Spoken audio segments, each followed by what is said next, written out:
దేవునికి మహిమ కలుగునుగాక. ఈ దినం దేవుని వాక్యం, నా నిబంధనను నేను రద్దుపరచును, నా పెదవుల గుండా బయలు వెళ్ళిన మాటను మార్చను. గమనించినట్లయితే గనక ఈ దినాన్ని నీవు ఎదురు చూస్తున్నావేమో, దేవుడు నాతో చెప్పిన మాటను ఇప్పుడు నెరవేరుస్తాడు.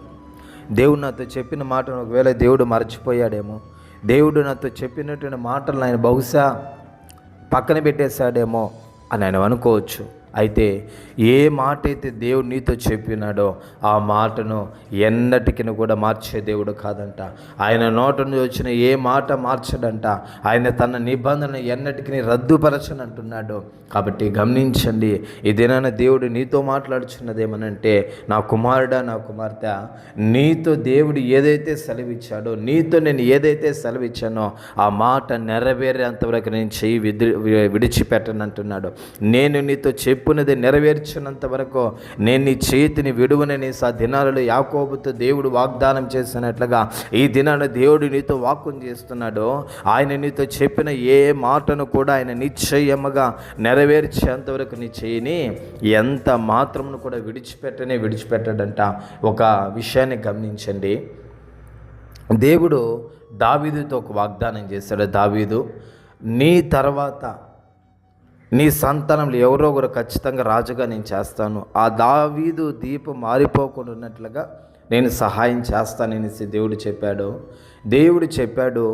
దావీదు రాజుగా ఉన్నాడు. తర్వాత సొలొమోను వచ్చాడు, రెహబాము వచ్చాడు. ఇలా అనేక మంది, హిజ్కియా కావచ్చు, యెహోషాపాతు కావచ్చు, ఇలా అనేక మంది రాజులు వస్తూ ఉన్నారు.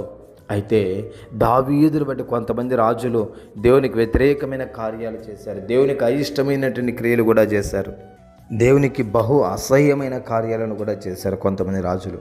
అయినప్పటికీ దేవుడు దావీదుతో తాను వాగ్దానం చేశాడు కాబట్టి, దావీదుతో తను ఒక నిబంధన చేశాడు కాబట్టి, ఆ నిబంధనను జ్ఞాపకం చేసుకొని దేవుడు ఏం చేశాడంటే వారిని కొనసాగిస్తూ వచ్చాడు. ఒక్కొక్క రాజుగా కొనసాగిస్తూనే వచ్చాడు. ఆ క్రమంలోనే యూదా గోత్రపు సింహముగా ప్రభువైన యేసుక్రీస్తుల వారు ఆ యొక్క దావీదు వంశంలో జన్మించడం జరిగింది. కాబట్టి గమనించండి, దావీదు నుంచి దాదాపు యేసుక్రీస్తు వరకు దాదాపు మనం గమనించినట్లయితే కనుక ఒక 14 తరాల కంటే ఇంకా ఎక్కువ ఉంటాయి. అయితే ఇంకా ఎక్కువ తరాలు ఉంటాయి. ఇన్ని తరాలలో కూడా దేవుడు దావీదుతో చెప్పినటువంటి మాటను జ్ఞాపకం చేసుకుంటూ, దావీదుతో చెప్పినటువంటి మాటను, ఆ యొక్క నిబంధనను రద్దుపరచక నెరవేరుస్తూ వచ్చాడు.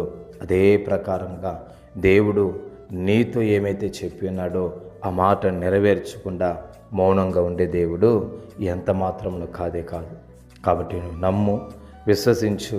దేవుడి నీ జీవితంలో మేలైన కార్యాలను జరిగించుగాక. పరిశుద్ధుడానికి స్తోత్రాలు, వందనాలు చెల్లిస్తున్నాం నాయన. ఈ మాటని మీరు దీవించి ఆశీర్వదించండి, బలపరచండి. యేసు నామములో తండ్రి, ఆమేన్.